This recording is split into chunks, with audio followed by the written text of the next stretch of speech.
folks, I wanted to show you my most recent acquisition, which is the Helm Khuraburi, and I apologize if I'm mispronouncing that. I wasn't 100% sure how to pronounce it. But it is a dive watch from Helm, and it is awesome. So what I wanted to do today is kind of just give you my brief impressions, a few of the measurements, really just give you guys the chance to see it kind of up and close and in motion and on wrist, and then give you guys a couple of loom shots later on. So before I begin, I wanted to give a quick shout out to Hank over at Helm Watches, who answered my copious amounts of questions with patience. Hank is the man. Helm is awesome. Thank you very much for your help. As you can see here, I actually ordered the extra black bezel from the black-faced version, and the reason for that is I'm the kind of guy that likes to swap out bezels, and I like to swap out straps. And I personally think the black C3 bezel looks awesome on the blue face or the BWG9 loom. So I'll give you guys a closer look.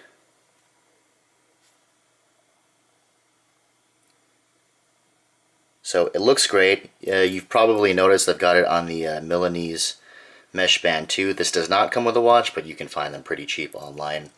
The watch does come with a very good quality 22mm NATO strap with the nice Helm logo emblazoned on the buckle, and it also comes with a very substantial, I believe it's over 100 grams, solid end link 316L stainless steel bracelet.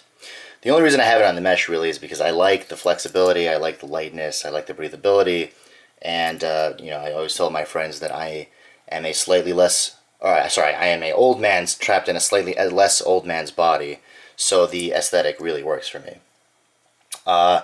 The lug to lug length here is 49mm, so it would work great for any wrist, I would say, from just under 6.5 inches onwards. I have a 7-inch wrist, and on wrist, let me pop this on there. Oops, sorry, it's a little difficult with one hand. On wrist, I think it looks awesome. Really no lug overhang at all. And as you've probably also noticed, the lugs are drilled, which makes changing straps a breeze. And like I mentioned before, I do like changing straps.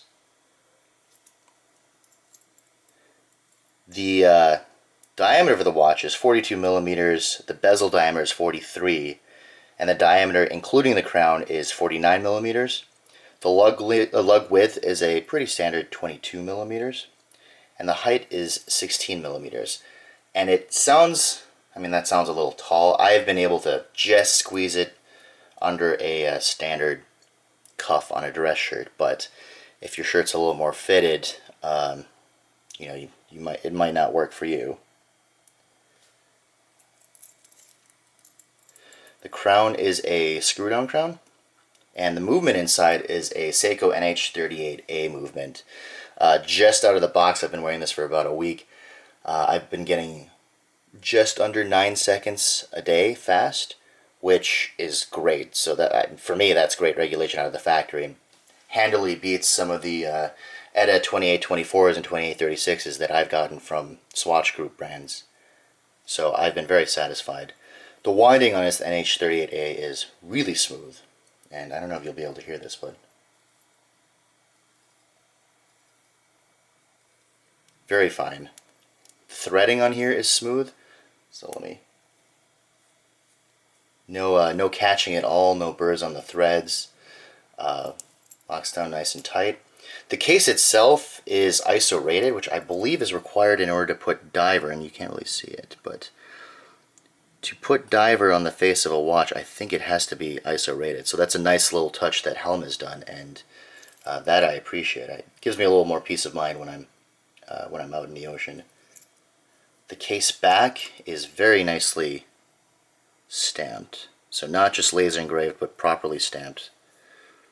The attention to detail on this watch has really impressed me. About the only criticism I have, and it's not really much of a criticism, is as you can see, the brushing on the side of the case isn't too fine, so it's not going to look like something you'd see on maybe a Seamaster or Submariner, but that's really not what this watch is meant to be. It's a tool watch through and through, and the slightly rougher brushing really fits with that tool watch aesthetic.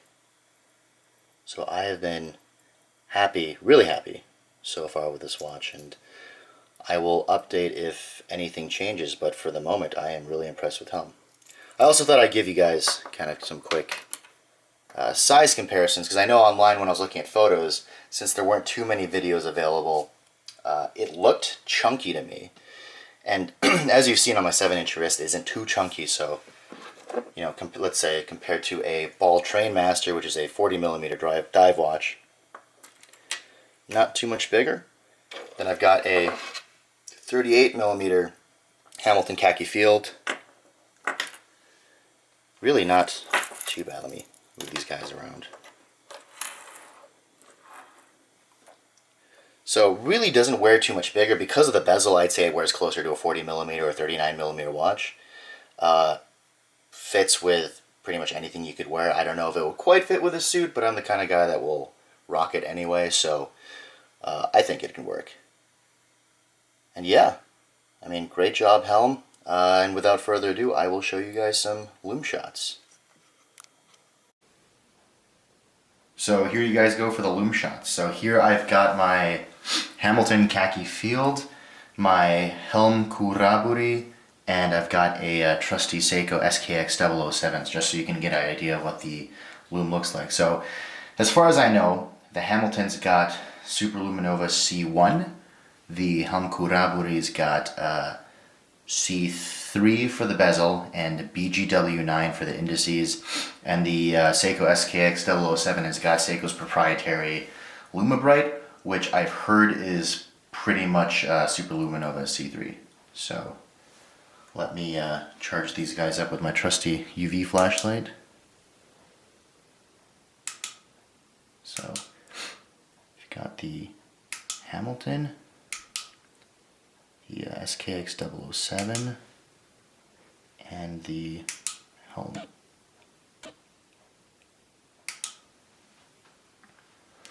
And as you can see, it's pretty fantastic. The loom is pretty awesome on this watch.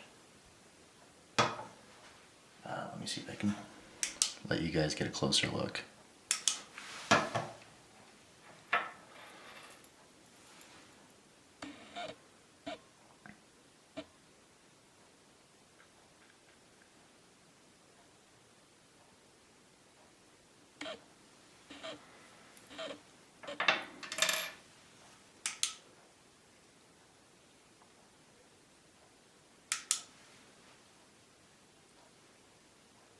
Well, thanks for watching, guys, and I will catch you later.